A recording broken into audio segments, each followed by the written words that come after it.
How rich people use debt to build wealth with mortgages. I mean, we're going to talk about a powerful secret here today on how the rich people build wealth with mortgages and understanding how that process works. I mean, when you think about the growth process, it's scary that most people see debt as something that should be avoided, but not the rich.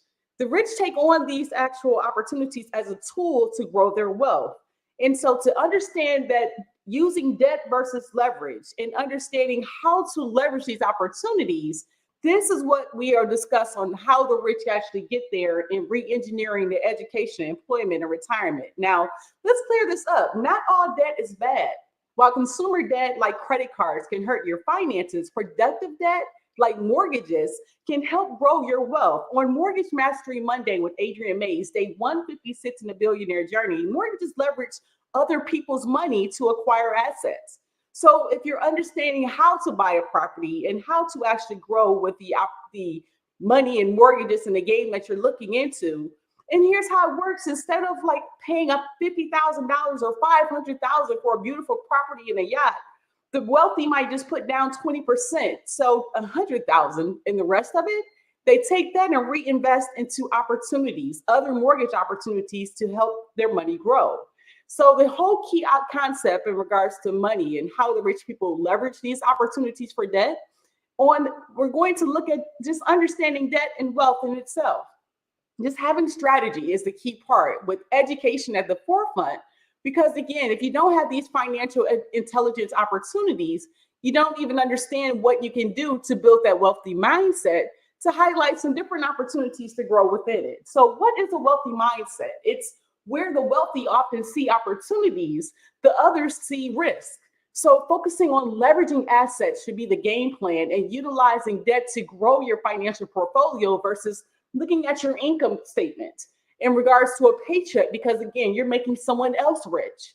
So this can lead to substantial wealth over accumulation of time. Time is the issue, as everyone wants the Benzes and the Rolls Royces and the big houses and the cars and the beautiful boats and everything right away. But if you understand how to use debt as a tool, mortgages are a prime example, which allow you to have valuable assets without depleting your cash reserve, keeping it stored in regards to maximizing your investment potential. So when you're looking at how to leverage, using the banks, using credits, and every single day in the Billionaire Challenge, we're looking into ways that you can understand the growth of your financial tool portfolio. So it all starts with the same thing.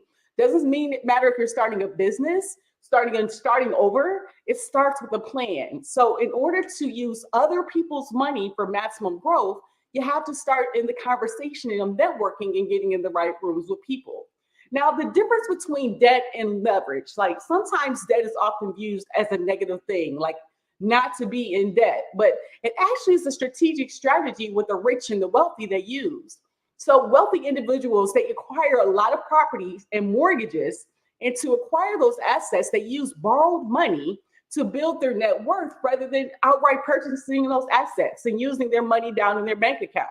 So this allows their capital to work in multiple times simultaneously. And when we get done with this presentation, I'm going to go through a couple of things with the Rich Dad, Poor Dad, billionaire Robert Kiyosaki, some key points to help you understand these points even further. So productive debt versus consumer debt. So understanding that productive debt, such as mortgages, you can use it to acquire, yes, somewhere you can live, but also in regards to what we've talked about on this channel so much at Adrian Mays, short-term rentals. So having a lot of credit card debt, that accumulates over time if you're going to buy clothing and things that are frivolous in regards to how or utilizing it ineffectively for your business. But productive debt is allowing you to get towards and work towards that wealthy goal in regards to understanding the wealth accumulation process and asset acquisition. So the whole key, my friends, is using mortgage to acquire assets. If anything that you understand, you want to take as much assets as possible and leverage the capital in regards to different down payments, different opportunities. And the wealthy don't fear it, right? We want to actually have a zero balance at the end of every month, but down payments, leveraging capital. Here's the great example for you. And I know we talked about it literally. So if you have to put down like 20% for a property, right? So it's a $500,000 property, $500,000. And so this amounts to $100,000, allowing the remaining $400,000 to be financed. So you use that mortgage to finance and leverage that. But what you're doing strategically, you're getting a $500,000 property using $100,000 in order to do so. And you're using other people's money, the mortgages, the banks, in order to use that capital. And you take that, your other money, and you invest it in other opportunities for asset acquisition. So investing wisely is the key with this, and that starts with your research. Having a mortgage and just going out and buying a home, yes, we all need somewhere to live, but the opportunities, there's other opportunities of 7 different ones that we're going to go through here to give your diversification and understand that wealth building potential. It happens with the consistency and spreading risk along different classes. It's everything is at a risk, right? Everything, there's a risk in everything, but there's benefits of having a mortgage as well as having property investments. So having real estate investment trust, that means that you're not actually in the property, but you're invested in the outcome of that property. It could be commercial buildings, it could be land, it could be different apartment homes, it could be multifamily homes, but generating positive cash flow is the end goal of any type of real estate. Doesn't matter if it's physical real estate or digital real estate.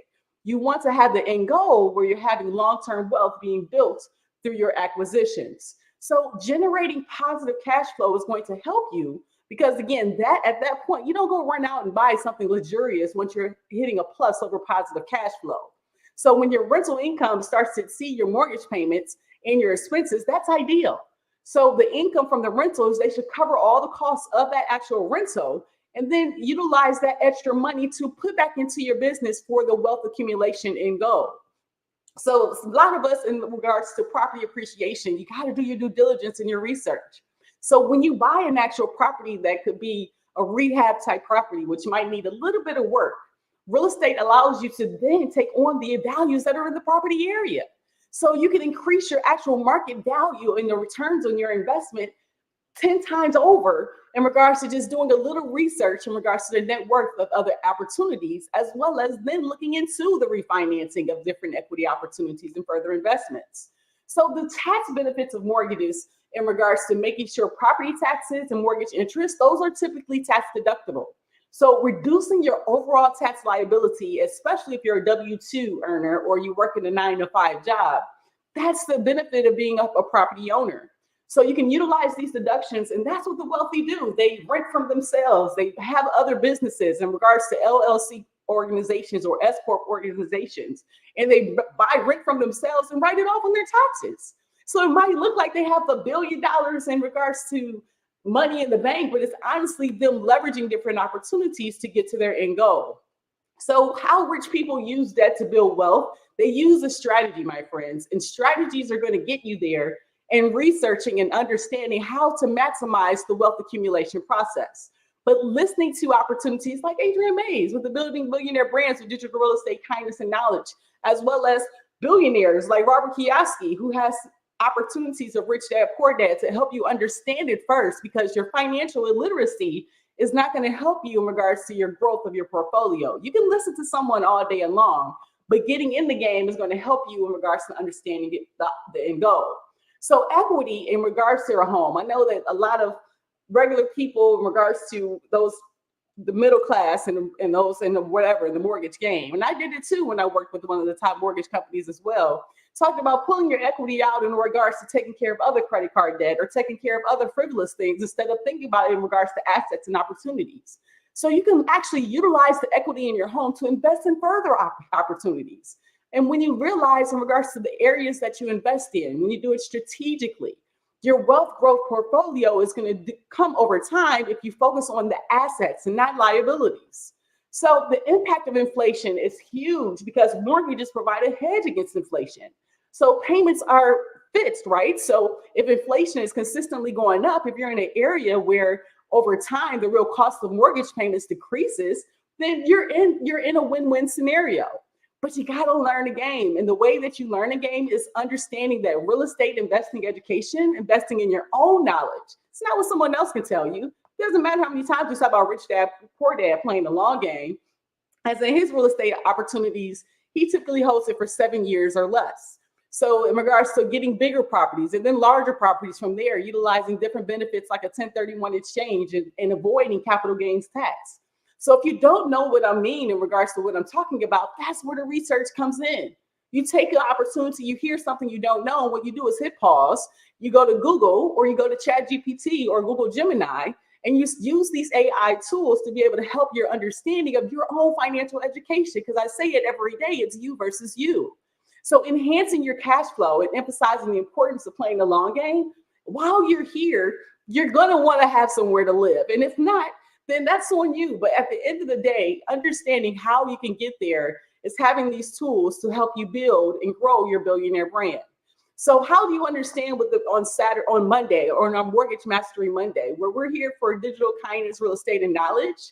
Just understanding that the key concepts that we're having with the Rich Dad Poor Dad with Robert Kiyosaki, he's already a billionaire. And so he explains to you why it makes sense for you to re-engineer the employment, the education, and the retirement system. But these little few tactics that was shared is to understand this one key factor here. Mind your own business. It's okay to make someone rich for a little while you're working at getting a paycheck from someone else. But mind your own business, and we're going to understand what that means here. Because again, the rich focus on the assets column. Everyone else, they focus on their income statements, how much they're getting every 2 weeks or every week in regards to them getting paid. So assets, what are those? What in regards to the business of real estate? Understanding that the land and location are the most significant factors in the success of a franchise. When I was doing the reading, I was talking about McDonald's. And if you look at the owner of McDonald's, he didn't actually look at the different locations. He thought of McDonald's not as a hamburger business, but a real estate business. They are one of the three, McDonald's, Burger King, in regards to locations, the largest real estate owners, not hamburger business owners, because that's the sidebar of what they love to do. But the land and the location are the most significant factors in regards to any type of success. So there's a difference a big difference, honestly, between your profession and your business. Like when I worked for a company, I worked as a mortgage banker, but did I own the bank? I worked in regards to insurance broker, but did I own the insurance company? That means I'm making these other locations rich. I am not the actual person that's going to reap the end regards. Even with, I was sharing with my business partner with Smile Don't Blink Photo Booth, Unica Gaines, with Gaines Family Services and all of the other entities that we have. She's the owner of Smile Don't Blink Photo Booth. And as me, as the digital manager, I am working as the contract, working with her to grow the business. So in regards to that, us having our team of a win-win with the physical real estate and the digital real estate, we can't go wrong. So you want to keep your expenses low, reduce your liabilities, and build a base of solid assets if you want to get to that billionaire dream. So having a team that you actually can trust in regards to honesty, openly, and being aware of growth opportunities, that's what you have to do. And that's what we've set up here as well. So here are the 7 asset recommendations that billionaire Robert Kiyosaki kind of regards. Number 1, businesses that do not require your presence. Right now with Smile Don't Blink Photo Booth, I do go and actually engage. I'm enjoying it, right? Until we actually build our team, as we can actually not only go national, not outside of Detroit, but we can go national, if not global. When we first started the business in 2019, we had 5 photo booth stations, 3 based here in Detroit, Michigan, 1 based in California, and 1 based in Atlanta, Georgia. So when you look into expansion again, that's the whole goal, if not getting larger. So businesses that do not require your presence, you have to do the training, allow people to understand the passion, have customer service, but that takes time. And building is what the key thing is for your business. So you want to own the business but they're managed or run by other people. So right now I'm managing Smile Don't Blink Photo Booth, and Unica Gaines owns Smile Don't Blink Photo Booth. So an understanding number 2, stocks.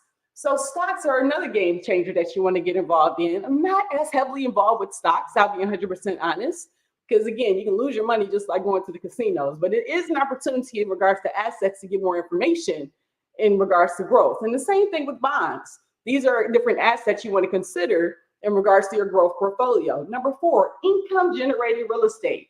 That's the real estate that I've been talking about in regards to tax foreclosure properties. Those properties undervalued, those might need a little work.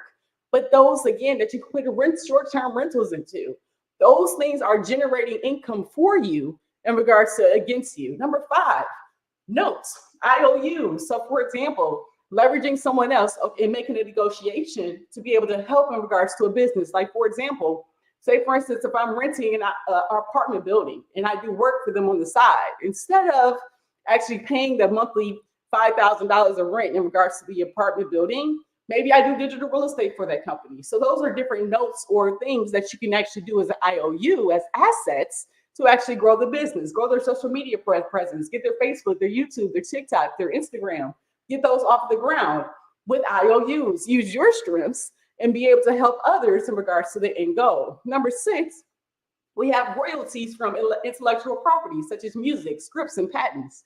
And then we have number 7, anything else that has value, produces income, or appreciates and has a ready market value. So that's how you actually look at an asset to understand what asset you should evolve in. If you want to get a job or you want to find assets you love, finding assets you love, if you don't love it, you won't take care of it. So just doing something just to be doing it, just like I said with stocks, wasn't a fan. Real estate, can't say I'm 100% fan, but I've had some bad opportunities and bad experiences, but I'm still ready to get back in the game. So risk is diminished though. If you love what the investment is, start to understand it and know the game. Know the game and your end goal. If you have a billionaire goal, most people have real estate. So you have to mind your own business, means to build and keep the asset column strong and keep your liabilities as low as possible. Now I'll repeat that. What mind your own business means is to build and keep the asset column strong and consistently keep your liabilities as low as possible. So as your cash flow grows, you can indulge in some of those luxuries. You can go out and get that Benz. Reading Rich Dad Poor Dad, his wife, actually, Kim Kiyosaki, waited 4 years until their apartment houses were turning over a positive revenue before they actually invested in going and getting that Mercedes Benz. So it felt like a great moment in regards to just waiting and seeing the end result. Rich people buy luxuries last, whereas poor and middle class, they buy those first. They go run right to and pay over the money, go ahead and get the yachts and the boats and the Lamborghinis instead of reinvesting it and waiting until their cash flow is on the positive side. So it's a mindset shift. So you want to have the income generated from the assets, buy the big houses and the diamonds and the furs and the jewelry and the boats. You can wait on all that. Who are you doing it for? Your end goal at the end of the day is to build your billionaire brand, but you have to do it in process and plan. So using your financial intelligence to afford the luxuries, that is the key portion of this whole presentation of Mortgage Mastery Monday. So take the time, educate yourself, and invest in your own business. It starts with you. Finding different ways and different opportunities to be able to understand these different tools. So the real estate strategy of starting small, keep trading up for bigger properties, delaying your taxes on a gain, and holding the real estate less than 7 years is what Robert Kiyosaki does and gives those key points in his book of Rich Dad Poor Dad. So when assets generate enough income to cover all those luxuries you want to buy, to go on all those worldwide trips or what have you, that's when you buy them. You don't go in credit card debt in regards to getting it done. Think creatively in order to know what your business is.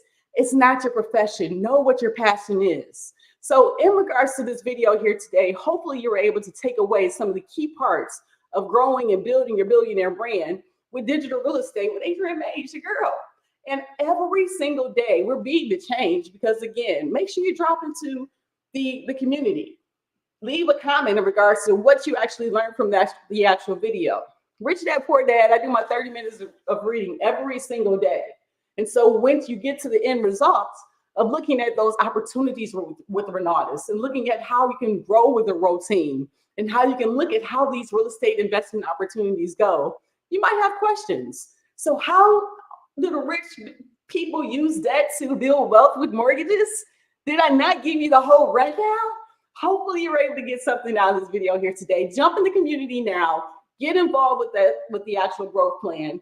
And hey, if you're with Smile Don't Blink Photo Booth, check us out in regards to the holidays as it's coming up with the digital real estate and opportunities to grow your brand and marketing. Just sending a beautiful text message of capturing life's moments. That's what we're working on. So being the change because we care. Your financial education matters. I can, I will, I must. Let's go. Deuces.